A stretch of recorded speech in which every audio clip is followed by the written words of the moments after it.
ഇന്ന് നമ്മൾ ഉണ്ടാക്കാൻ പോകുന്നത് ബീഫ് പിരളനാണ്. ചപ്പാത്തിയുടെ കൂടെയും പൊറോട്ടയുടെ കൂടെയും ചോറിൻ്റെ കൂടെയൊക്കെ കഴിക്കാൻ പറ്റിയ നല്ല ടേസ്റ്റിയായ ബീഫ് പിരളനാണ് ഇന്നിവിടെ ഉണ്ടാക്കാൻ പോകുന്നത്. അതിലേക്ക് വേണ്ട ഇൻഗ്രീഡിയൻസ് എന്തെല്ലാം എന്ന് നോക്കാം. ഞാനിവിടെ 1 കിലോ ബീഫാണ് എടുത്തിരിക്കുന്നത്. അത് ചെറിയ കഷ്ണങ്ങളായിട്ട് അരിഞ്ഞ് കഴുകി വൃത്തിയാക്കി വെച്ചേക്കുന്നതാണ് ഇത്. ആദ്യമേ ബീഫ് നമുക്ക് വേവിച്ചെടുക്കണം. അതിനുവേണ്ടി ഒരു കുക്കറിലേക്ക് ബീഫ് ഇട്ടതിന് ശേഷം അതിലേക്ക് ഉപ്പും മഞ്ഞൾപ്പൊടിയും കുറച്ച് കുരുമുളക് പൊടിയും ചേർത്ത് നമുക്കിതൊന്ന് ആദ്യമേ വേവിച്ചെടുക്കണം. ഒരു 6-8 വിസിലടിക്കുന്നിടം വരെ ഞാനിവിടെ ബീഫ് വേവിച്ചെടുക്കുന്നുണ്ട്.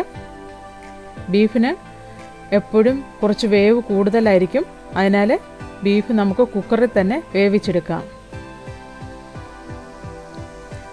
അതിലേക്ക് വേണ്ട ബാക്കി ഇൻഗ്രീഡിയൻസ് എന്തെല്ലാമെന്ന് നോക്കാം. ഞാനിവിടെ ഒരു 3 വലിയ സവോള ചെറുതായിട്ട് അരിഞ്ഞെടുത്തിട്ടുണ്ട്. ഒരു 8-10 വെളുത്തുള്ളി ചെറുതായിട്ട് അരിഞ്ഞെടുത്തിട്ടുണ്ട്. ഒരു വലിയ കഷ്ണം ഇഞ്ചി ചെറുതായിട്ട് അരിഞ്ഞെടുത്തിട്ടുണ്ട്. ഒരു 3 പച്ചമുളക് ഞാൻ കീറിയെടുത്തിട്ടുണ്ട്. കുറച്ച് കറിവേപ്പില. അതിലേക്ക് വേണ്ട മസാലപ്പൊടികൾ എന്തെല്ലാമെന്ന് നോക്കാം. 1.5 ടേബിൾ സ്പൂൺ കാശ്മീരി ചില്ലി എടുത്തിട്ടുണ്ട്.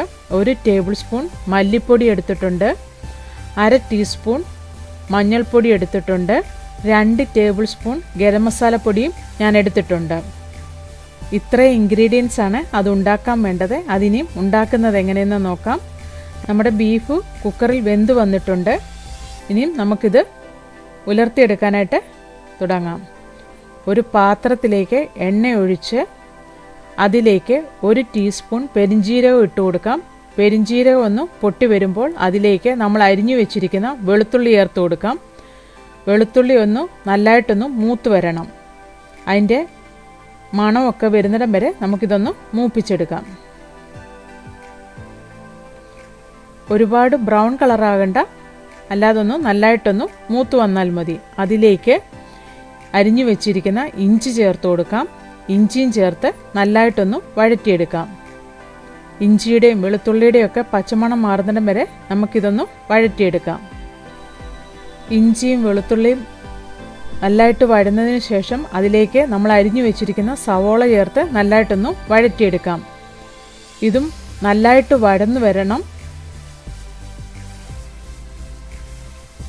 ഇത് പെട്ടെന്ന് വഴന്നു വരാൻ വേണ്ടി നമുക്ക് കുറച്ച് ഉപ്പ് ചേർത്ത് കൊടുക്കാം. ഉപ്പും ചേർത്ത് നല്ലതായിട്ടൊന്ന് വഴറ്റിയെടുക്കാം. ഇത് ബ്രൗൺ നിറമാകണ്ട, എന്നാലും നല്ലതായിട്ട് വഴന്നു വരണം.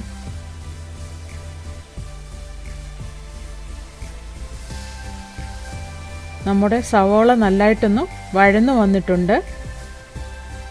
ഇതിലേക്ക് നമ്മൾ അരിഞ്ഞു വെച്ചിരിക്കുന്ന പച്ചമുളകും കറിവേപ്പിലയും ചേർത്ത് കൊടുക്കാം.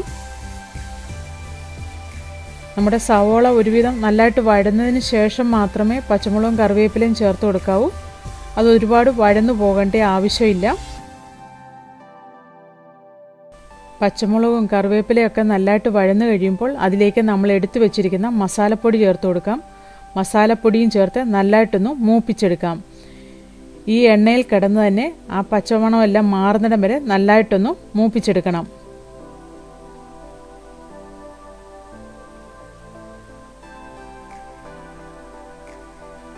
നമ്മുടെ മസാലപ്പൊടിയൊക്കെ നല്ലതായിട്ടൊന്ന് മൂത്ത് വന്നിട്ടുണ്ട്. അതിലേക്ക് നമ്മൾ വേവിച്ച് വെച്ചിരിക്കുന്ന ബീഫ് ചേർത്ത് കൊടുക്കാം. വെള്ളത്തോടു കൂടി തന്നെ ബീഫ് ചേർത്ത് കൊടുക്കണം. എന്നാൽ മാത്രമേ ബീഫിൽ നമ്മുടെ മസാലയൊക്കെ നല്ലതായിട്ട് മിക്സ് ആവുകയുള്ളൂ. വേണമെങ്കിൽ കുറച്ച് വെള്ളം കൂടെ ചേർത്ത് കൊടുക്കാം.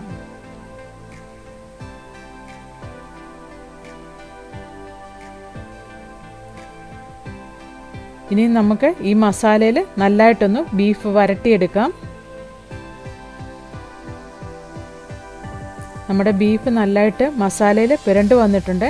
അതിലേക്ക് നമുക്ക് 1 ടേബിൾ സ്പൂൺ നെയ്യ് ചേർത്ത് കൊടുക്കാം. ഞാനിവിടെ നെയ്യ് ചേർത്ത് കൊടുത്തിരിക്കുന്നത് ബീഫിൽ ഒരുപാട് നെയ്യ് ഇല്ലാത്തത് കൊണ്ടാണ്. ഇതിനൊരു പ്രത്യേക ടേസ്റ്റ് ആയിരിക്കും ബീഫിൽ നെയ്യ് ചേർത്ത് കൊടുക്കുമ്പോൾ. നെയ്യ് ഒരുപാടുള്ള ബീഫാണെങ്കിൽ നമുക്ക് നെയ്യ് ചേർത്ത് കൊടുക്കേണ്ട ആവശ്യമില്ല. ഞാൻ എടുത്തിരിക്കുന്ന ബീഫിൽ നെയ്യ് കുറവാണ്, അതിനാണ് ഈ നെയ്യ് ചേർത്ത് കൊടുക്കുന്നത്. ഇത് ഓപ്ഷനിലാണ്, വേണമെങ്കിൽ മാത്രം നെയ്യ് ചേർത്ത് കൊടുത്താൽ മതി. ഇതും ചേർത്ത് വീണ്ടും നല്ലതായിട്ടൊന്നുകൂടെ ഇളക്കി യോജിപ്പിക്കാം. നമ്മുടെ ബീഫിൽ ഈ നെയ്യുടെ ടേസ്റ്റൊക്കെ പിടിക്കുന്ന വിധത്തിൽ നല്ലതായിട്ടൊന്നുകൂടെ ഇളക്കി കൊടുക്കാം. അതിനുശേഷം അതിലേക്ക് കുറച്ച് കറിവേപ്പിലയും കൂടെ ചേർത്ത് കൊടുക്കാം. കറിവേപ്പിലയും ചേർത്ത് ഒന്നുകൂടെ നല്ലതായിട്ടൊന്ന് ഇളക്കി യോജിപ്പിച്ചതിന് ശേഷം നമുക്ക് തീ ഓഫ് ചെയ്യാം. ചോറിൻ്റെ കൂടെയും പൊറോട്ടയുടെ കൂടെയും ചപ്പാത്തിയുടെ കൂടെയും ഒക്കെ കഴിക്കാൻ പറ്റിയ നല്ല ടേസ്റ്റായ ബീഫ് പിരളൻ റെഡിയായി. അതിനെയും ഒരു സെർവിങ് പ്ലേറ്റിലെടുത്ത് നമുക്ക് സെർവ് ചെയ്യാം. എല്ലാവരും ഇതുണ്ടാക്കി നോക്കണം. ഇഷ്ടമായെങ്കിൽ ലൈക്ക് ചെയ്യണം, കമൻറ്റ് ചെയ്യണം. എൻ്റെ ചാനൽ സബ്സ്ക്രൈബ് ചെയ്യാത്തവർ സബ്സ്ക്രൈബ് ചെയ്യണം. താങ്ക്